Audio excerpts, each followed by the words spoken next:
Wadonjane weche mag tuke ni riwruok matayo tuke adhula pacho ka endi FKF kotelne kod jatend riwruogno Hussein Mohamed kawuono ne obago romo kod riwruok mar timbe mag wakeini matuge lig maduong' WPL mar temo manyo winjruok e kind riwruogego ariyogo ewi kaka lig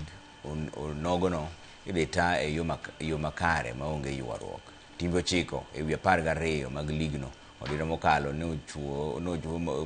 nochuo kochopo e pewe bang' riwruok mar timbego donje winjruok ni ok gitugi tuke ligno giko odirani nyaka ywak mar gin godo winji kendo chopi kod FKF. Burano kata kamano ne orumo wiye bang' FKF kokalo kuom jatend Hussein wacho ni weche tuke lig mag giko odirani kokalo and the General Secretary of FKF.